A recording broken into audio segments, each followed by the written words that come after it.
Holy fuck! Oh! Oh my god!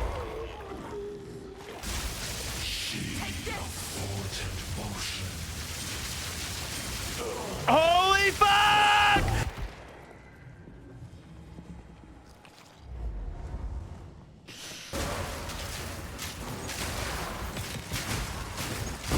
$117,000.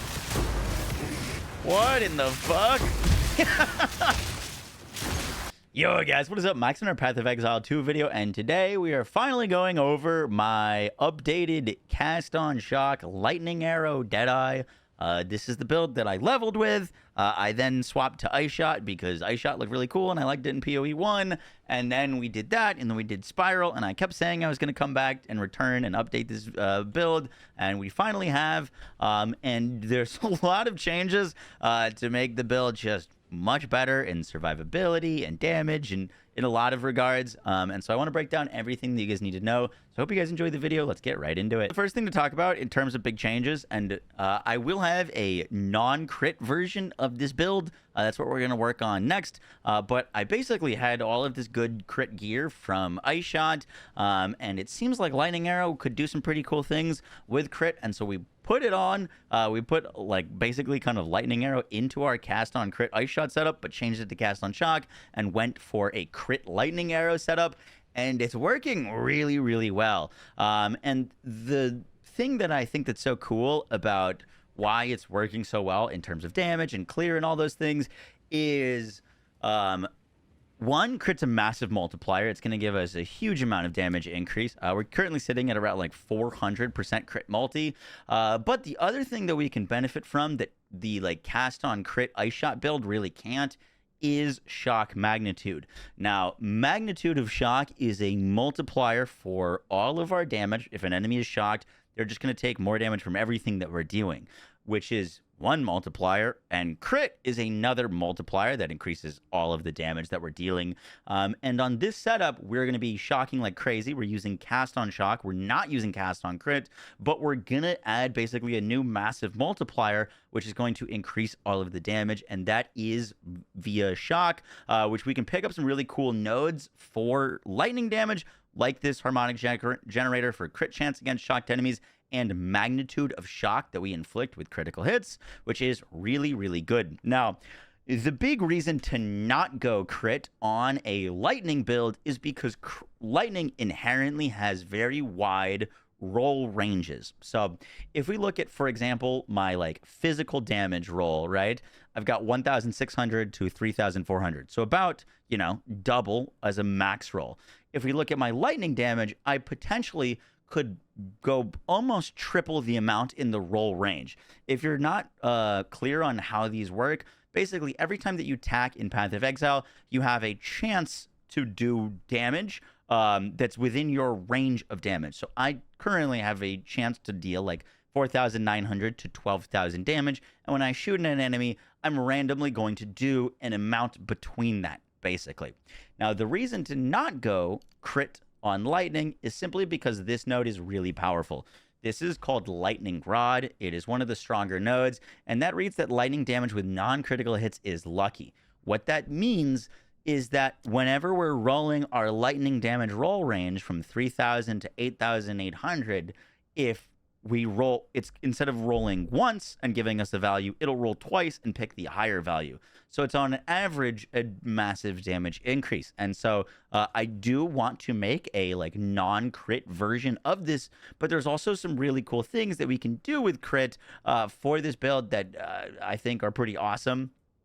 And as I kind of mentioned, one of those is leaning into some of the more like crit magnitude shock nodes, and also the fact that we can just get a bunch of damage out of crit. It's another multiplier for all of our damage, and so that is kind of a little reason on why you can and can't go crit on Lightning Arrow. I think both are good, and I will have a non-crit version afterwards. So now let's go over our skills and stuff. I do quickly want to just show off my like stat page. So right now I'm at 75% evasion with acrobatics. We are pretty massively overcapped on all of our resistances, and I currently have 2,140 life and about 500 energy shield. on this setup. So we're feeling pretty comfy in terms of survivability. On our gems, we are using Lightning Arrow. Lightning Arrow is our main map clear. We don't really need to click any other buttons besides Lightning Arrow for map clear. And on it, we're going to be using Primal Armament, Martial Tempo, Long Shot, Heft. And then this is actually something that we can use that's new on Lightning Arrow. We could have used this in Ice Shot technically, but it's Ambush. This gives us a 100% more crit chance against enemies that are on full life. The idea with the build, the thing that I really wanted to make sure that we were doing is that we were one-tapping everything. If we're not one-tapping most things, then we're slowing down. Our clear speed's going to slow down. And the one really cool thing about going crit is we get a massive multiplier, and we can get that multiplier more often on our first shot that we're shooting at enemies. And so this gives us a massive amount of damage. It's obviously not a DPS increase that is going to get displayed in our Lightning Arrow, but it makes mapping feel really powerful with this, because we're basically getting, currently, we're getting like a 60% chance to deal 400% damage with Lightning Arrow. So that is awesome. I then got Conductivity on. You could go Voltaic Mark. We're not really having any issues with shock. It does give you some more shock magnitude. But for like pinnacle bosses, I just wanted to make sure that they had 0 lightning reses. And so Conductivity, we're using Curse Ground and Heightened Curse. Then on our Lightning Rod, we've got Close Combat for more damage when we're close to enemies. Scatter Shot, Concentrated Effect. The most important note on this is conduction. You need conduction. We are a cast on shock build. We need this to be shocking like crazy. And then I've got lightning pen on this as well for extra lightning pen. We don't inherently have a ton of lightning penetration on our skill tree. And so this is our big single target skill. We don't really need the lightning pen for like mapping, but for bosses, we want to make sure that this is, you know, basically stripping through any resistances that there could be. Then we're using a dual Herald setup with the Herald device, Herald of Thunder. This is incredibly powerful because with one Coming Calamity, we get 50% more lightning with Herald of Thunder, 50% more cold with Herald device, so that's disgusting. And then with Herald of Thunder, we're going to make this freeze. Basically, Herald of Thunder is a payoff skill, meaning it cannot shock, but it can freeze. And so with Ice Bite, we get 35% of our damage is cold damage whenever it freezes. Lightning Mastery for +1. Glaciation, so it freezes more. And then the big important one is Cold Infusion. It's going to get 25% of its damage as extra cold. This is a net damage loss for Herald of Thunder, but the fact that it's going to be proccing Herald of Ice basically with this allows it to be really, really efficient. And then on Herald Device, we've got Innervate so that we gain 35% of our damage is lightning, Lightning Infusion so it gets more lightning damage, Cold Mastery, and then Magnified Effect for more area of effect of our ice explosions. We're then rocking Wind Dancer for Cannibalism, Blind, and Maim. Cannibalism being the most important thing on Wind Dancer. Make sure you quality your Wind Dancer. When it gets 20% quality, you get +1 more stages so that you get extra evasion from it. And then we're rocking Cast on Shock. Now, why Cast on Shock over Cast on Crit? And the answer is pretty simple. We are shocking a lot with our crit setup, and Cast on Shock costs 60 spirit, Cast on Crit costs 100. So we're saving ourselves 40 spirit, which allows us to squeeze in evasion or survivability nodes into the build. So we've got Ball Lightning with Eye of Winter. So Ball Lightning is going to be proccing all of our rods. With this setup, Eye of Winter is going to be constantly spamming out to give us a 100% crit chance on bosses, and then Impetus is going to give us more energy, and Inspiration is going to give us less cost. If we were to 6-link this, we'd go Deceleration as the last thing, but that is in the Cast on Shock setup. And then we're using Ghost Dance. You can use Grim Feast here. Grim Feast feels definitely better for mapping. The only thing is that Ghost Dance is good always. It's not just good for mapping, it's good for bossing as well. And we're using that with Fast Forward and Clarity for some extra mana regen. Basically, Ghost Dance reads that whenever we're hit, we consume a Ghost Shroud to recover energy shield equal to 5% of our evasion. Currently, I've got 889 evasion, which 5% of that's going to give us 444 energy shield back whenever we get hit. I've got 489 energy shield. So basically, whenever we get hit, we recover all of our energy shield, which is freaking sick. And so that feels really great, especially for bosses where your Grim Feast isn't really stacking. This gives us an extra big, massive amount of survivability that is just going to increase our overall health pool. And we're doing something really interesting with Energy Shield, which I love. It's some tech that I wish I had been using a little bit earlier. But basically, we're using this node, Subterfuge Mask. This gives us +2 evasion rating per 1 max energy shield on our equipped helmet. Basically, what we're using is we're using a helmet that has a bunch of energy shield. This is 371 energy shield. Could definitely get more.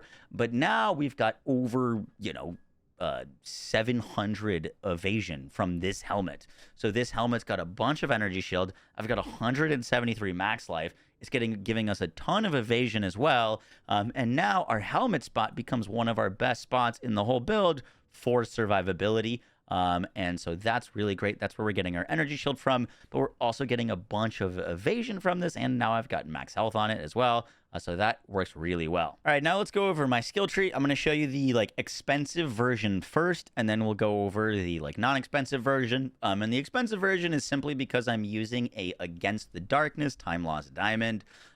These are unique jewels that are incredibly powerful.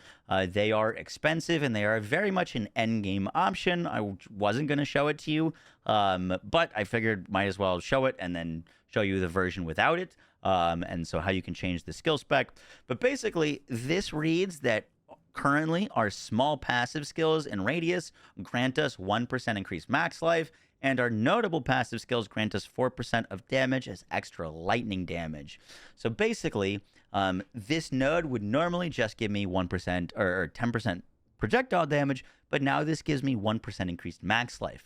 So I'm getting a bunch of max life in all of these nodes, and every notable, or the big skills, gives me 4% of my damage as extra lightning damage. I bought this for 10 divines. It was definitely very expensive.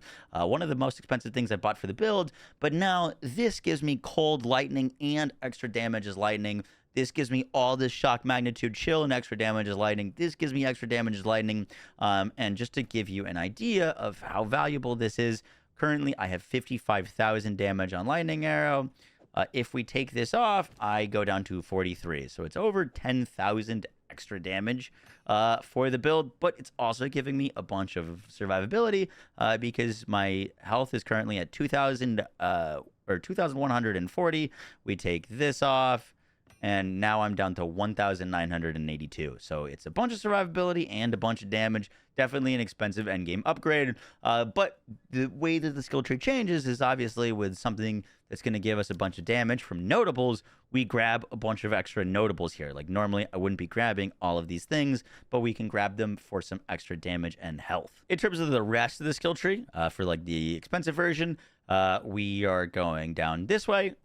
Pretty standard. Get all the quiver effect, get the movement speed. We're over here to get a jewel. This is my first jewel. I've got attack speed, dexterity, more attack speed, and my herald skills deal increased damage. Then we're going over this way to grab more skill speed, movement speed, an extra jewel. I've got attack speed, bonuses for my quiver, and accuracy rating. We're up here for more crit chance. This is a huge node. Increases and reductions to projectile speed also apply to damage with bows. We've currently got I'm at 109 projectile speed. So basically this node is 109% increased damage for us, which is massive.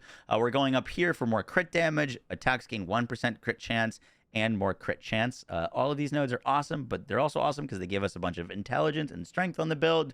We're grabbing the herald nodes, acrobatics, coming through here to grab a bunch of evasion rating.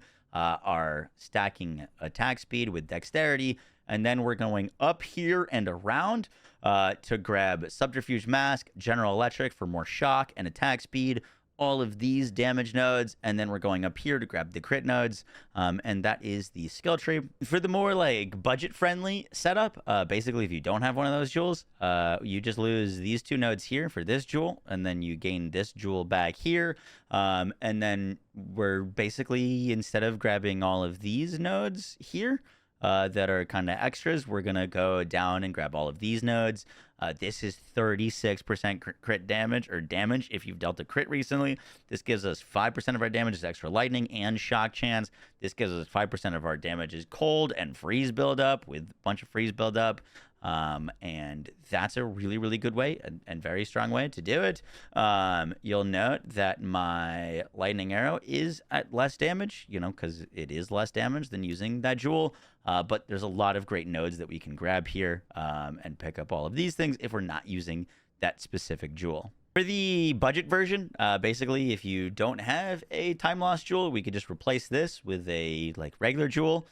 We lose the jewel over here, and then we can come down to this left side and pick up all of these nodes, which are very good. Essence of the Storm gives us 5% of our damage is extra lightning damage with more chance to shock. Crashing Wave gives us 36% increased damage if we've dealt a crit in the past 8 seconds, which is basically always active. And then we can also get this node. These two nodes give us 8% attack speed and mana regen. And then Flow Like Water gives us attack speed and cast speed and dex and int, which is both really nice for this build, especially with kind of some of the stat requirements. And this is kind of the more budget version of the setup. If you don't have one of those jewels, totally fine. You still get a ton of damage, and all of these nodes down here are really great. And that is what the skill tree is looking like. All right, for our gear, let's go over it real quick. For our bow, I'm using a Warden bow. This is not Warden bow is not better than dual string. I keep getting asked, why am I using this? It's simply because it's cheaper. It is at least 3 times as expensive to get a good dual string as a just good bow with crit chance and crit damage. So this is what I'm using. I do not have infinite money. So this is the bow. It does tons of damage. The biggest thing that you're looking for your bow is big physical and then crit chance and crit damage. Do not sleep on crit damage. It is a multiplier for the whole build. And so getting that is really important. However, the most important stat on the bow is crit chance. I keep people are asking me oh, I've got almost everything, but I'm doing a third of your damage on the sheet. Why is that? Most likely, if you don't have at least 4% crit chance on your bow, you're going to have a lot less crit uptime, and so that is very, very important. For the gloves, we're still using the Hand of Wisdom and Actions. These are, I just think, the best gloves in the game. They're disgusting. They give us stacking attack speed and added lightning damage for our intelligence. It's part of the reason why we've stacked up so much intelligence on this build, is because every 10 intelligence that we add, we just get more lightning damage, which is disgusting. On my rings, I've got lightning damage, max life, some rarity, and some resistances, as well as mana leech. On this ring, I've got added fizz, cold, increased lightning, elemental resistances, fire, and cold damage. On my chest piece, I opted for the Giga chest piece with a bunch of evasion. I don't have health here, which I would love, but I opted for super high evasion rating instead of health, with some resistances and extra spirit. On my helmet, most important thing is you're looking for high energy shield. The strategy that we're using doesn't really work unless you have high energy shield. I've also got a bunch of life and some resistances. The amulet, I strongly recommend trying to find a solar amulet, which has implicit to spirit with a spirit affix. This is awesome. Mine's got some accuracy, max life, resistances, basically using all the same gear from the ice shop build. I do have a different quiver on, which I'm messing around with. I don't know which one I like more. I've got this quiver, which I think is just better than this quiver, but I do like having pierce chance with lightning arrow. Lightning arrow, basically, when it hits and it pierces, it's going to send out constant chains to enemies, and so you just have to shoot less if you have a pierce quiver over a crit chance quiver, which I definitely like. But the big thing is this quiver doesn't have crit multi on it, which I really, really am missing. But we've got some pretty meh cold damage, some bowed skills, projectile skills, crit chance, attack speed, and dex with pierce. On my boots, I've just got some rarity and some movement speed, max life, dex, and resistances. By the way, if you're going to look for stat stacking on this build, if you're looking for filling up resistances, or sorry, your dex and intelligent requirements, I strongly advise you to not do it on your rings. Your rings are a great place for that stat. However, if you do want to do the Thieves' Torment swap, it can be awkward if you're losing all of a sudden 30 dex or 20 intelligence or something because one of your ring is getting deactivated for the Thieves' Torment. So I currently like using no of those stats on my rings, getting the Giga resistances and then getting boots with dexterity or boots with intelligence. That way, if you have to swap on a Thieves' Torment for mana, you don't brick your build because you're not losing any of your int So that's something that I'm rocking. My belt is pretty bad. I've just got some max life and some cold and chaos res.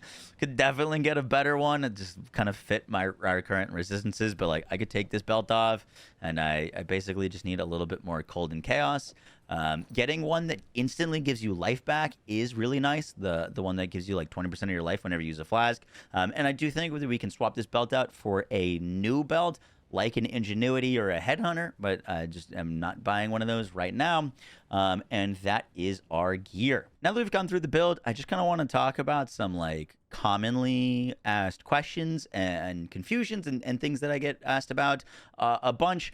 The first thing is, hey, my heralds are not procking. I'm not getting Herald of Ice to proc. I'm not getting Herald of Thunder to proc with this setup. If you're having difficulty with your like heralds not dual procking, typically means you're not dealing enough damage, but most of the time it means that your Herald of Thunder is going off, your Herald of Ice is not. That means you're not getting enough freeze buildup. Typically, if you're not getting enough freeze buildup, you can adjust some of these points. For example, you could move Essence of the Storm over to Essence of the Mountain and pick up some extra cold and extra freeze buildup if you need it.